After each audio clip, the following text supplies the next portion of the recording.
ở đây tuần trung mà chua nên Google Map man trăng cài dàn chỉ nị chỉ thum vel lek cần xoay nga antenna satellite en dan te le kilometer zat le engtia thui nge engtia rei nge kal ngai ti en dan kha kan sei lok nga Google Map chu Android phone tina chu na chom deuh veka map a hi ni lu tang chuanin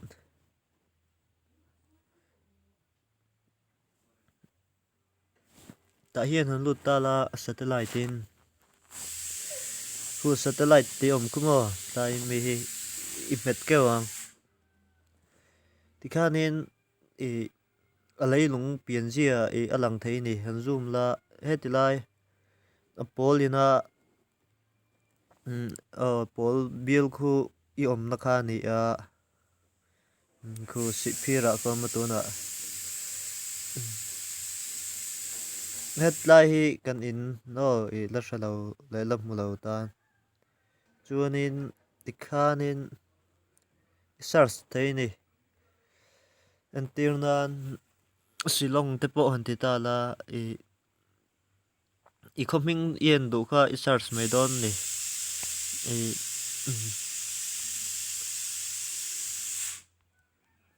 ti te hian han ti chin ta mai mai la guide ang chau kha ni a search mek a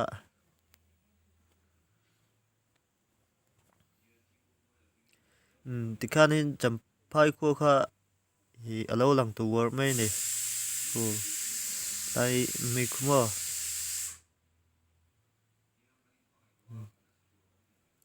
han zoom zel la net thitlema chak ve deuh angai khan i zoom out mai ang i khan Mizoram chung le Mizoram pon ngai khovel pum pui map kan en du kha a en thei ve kan ni thalayer te po ei chuanin tian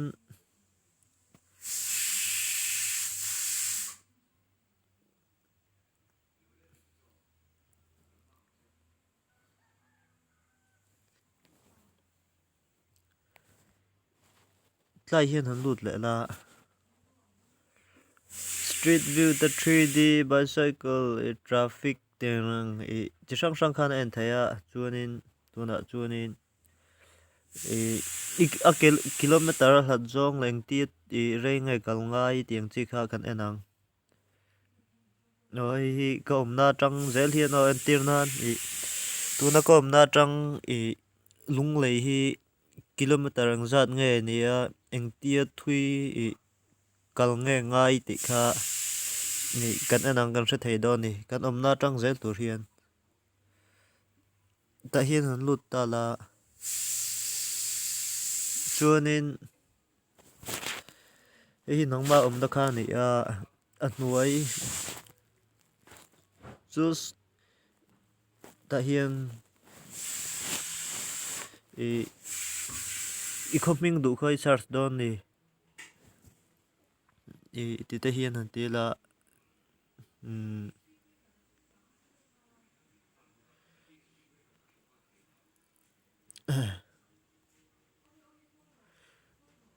kon pui te hian ti ta vel mai mai la i search sang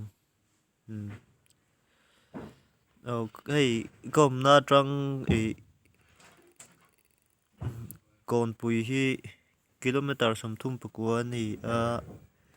chuanin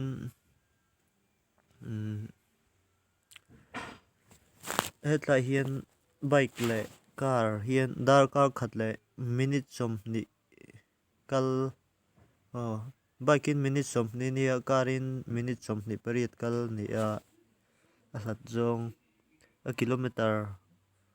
a hnuai i an lo in ziak ni chuan i zoom thei bawk ani hei